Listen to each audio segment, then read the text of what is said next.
Before we begin, please hit that like button, share, and subscribe for more. Thanks for being part of the story. This story is based on a true experience that happened to me and my friend Lisa.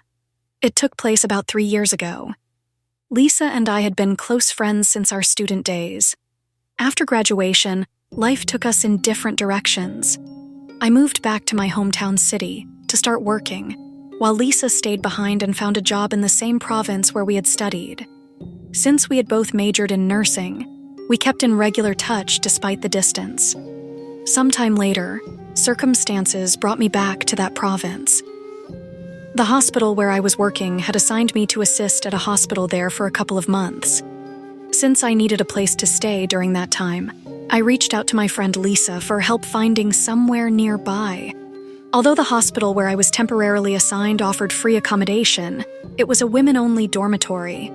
Because I had traveled with my boyfriend and we planned to stay together for the full months, the dorm wasn't an option for us.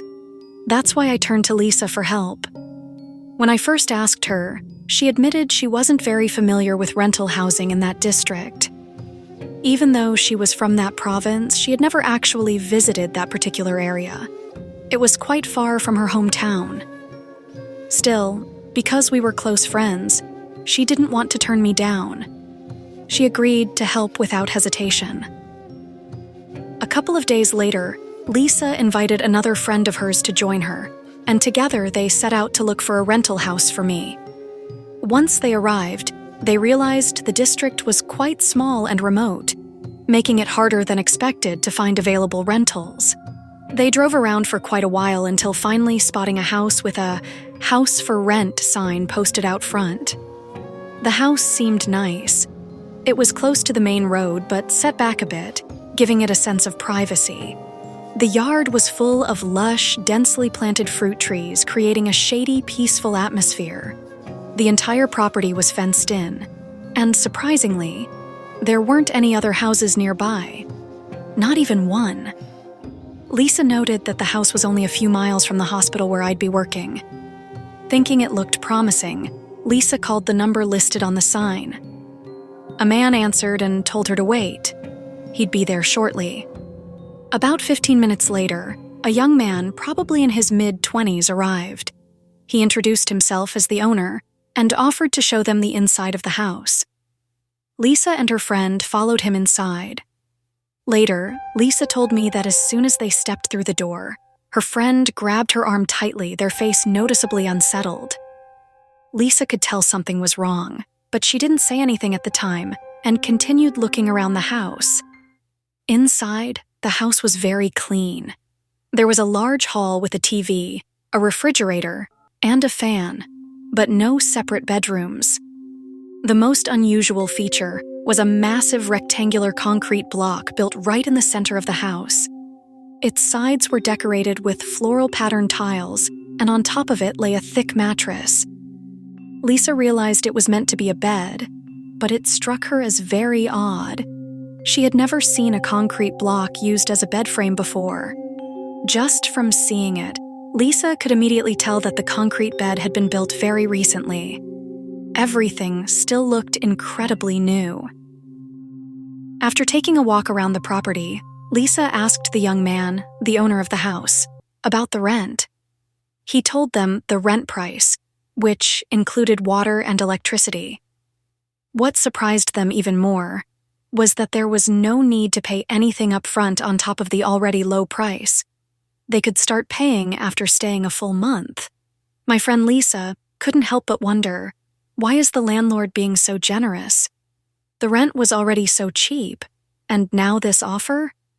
After seeing the place, Lisa called me to let me know they had found a rental house, and I was thrilled to hear the news.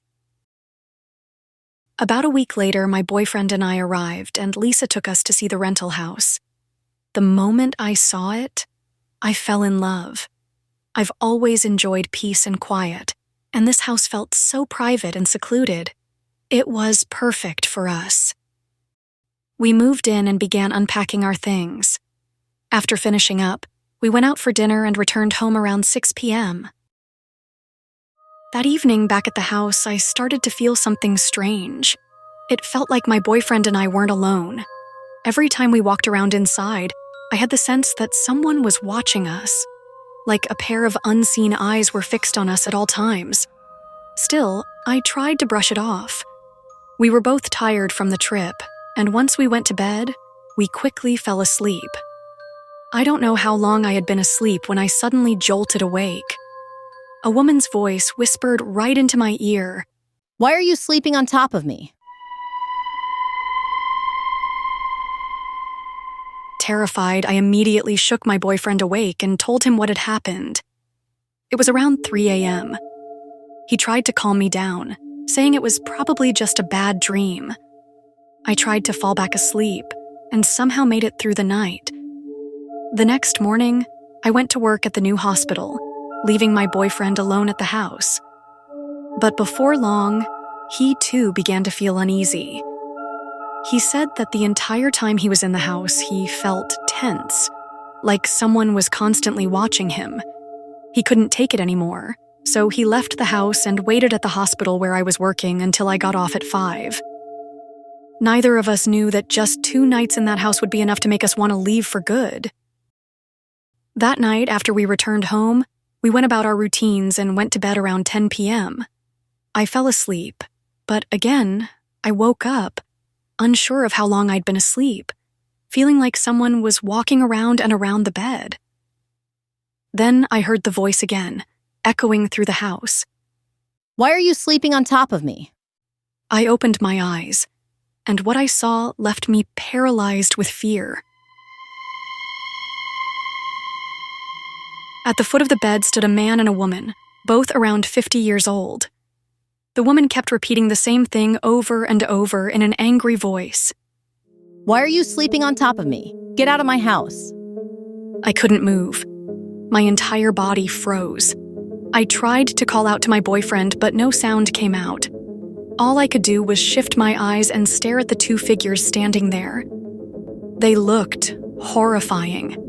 Their clothes were tattered and their bodies were covered in wounds as if they'd been in some sort of accident. I was so terrified that I lost consciousness and remembered nothing after that. The next morning, when I woke up, my boyfriend asked me what had happened during the night. He told me he had found me lying on the floor, not in the bed, and had quickly carried me back onto it. I told him everything I had seen. Without hesitation, we called Lisa and began packing to leave immediately. When Lisa got the call, she drove over right away with the same friend who had visited the house with her the first time.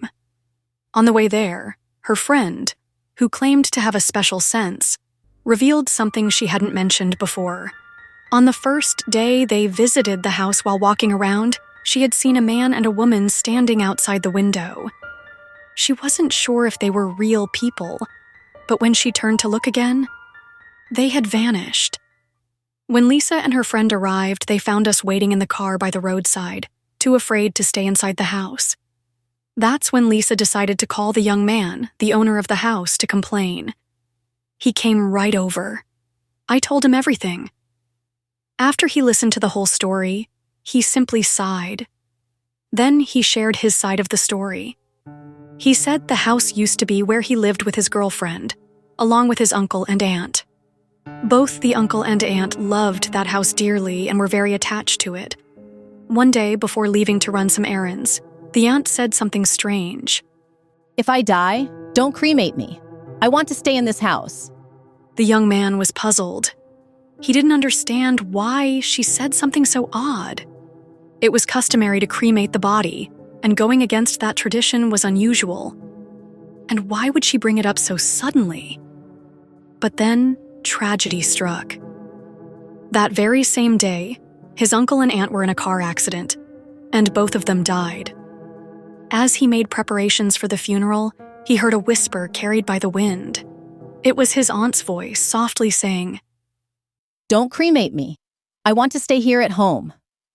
He remembered the previous day, when his aunt had said the same thing before she left the house. So he made a decision. To fulfill his aunt's last wishes, instead of cremating them, he placed both bodies, his uncle and aunt, side by side in coffins.